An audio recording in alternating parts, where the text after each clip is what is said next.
Greetings, Katrina. My name is Shannon Romero. I'm responding to your week 2 discussion board post.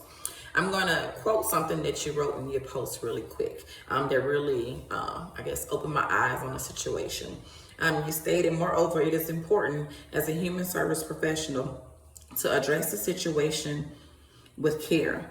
All in all, there are times when one will have to be empathetic as a counselor, because even though one person may be headstrong in their faith, someone else may need direction due to experiences that negatively impacted them in some way, which in this case for Jay.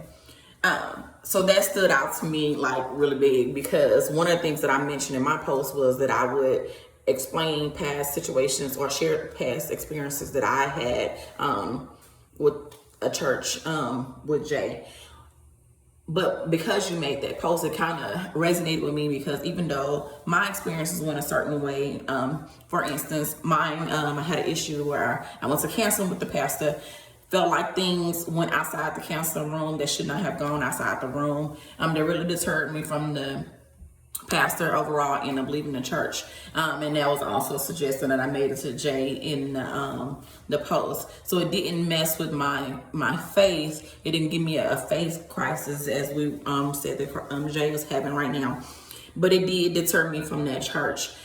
So I was trying to, in my post, encourage him that although the individual let you down, don't let that deter you from God. Although I did not go into detail on my post. It's kind of hard to get in the 275 words without going over. But anywho, but because you said that, it kind of helped me to not focus in the future on just because I was able to get over the situation from a person aspect, not a spiritual aspect, not to put that on anyone else, rather than listening to them and still be able to help counsel them through what they're going through. So I appreciate you for saying that. And all over your post was on point. I appreciate everything that you wrote. And I do agree that we do have to listen to the individual and their story. And like I said, I neglected that fact and definitely was going to shine a light on my situation and try to use that as a way to help them forward. But I didn't go into detail and listening to him and see what his needs were to go through those steps, in my opinion anyway.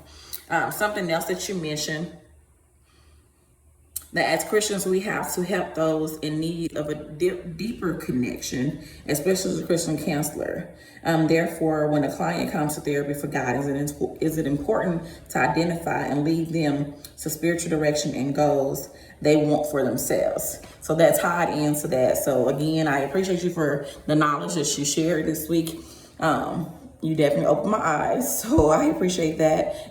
So I'll be doing some self-reflection at the end of this post and everything. So again, thank you for your post. Thank you for the knowledge that you shared. I feel like Jay will be in good hands if he came to you for assistance.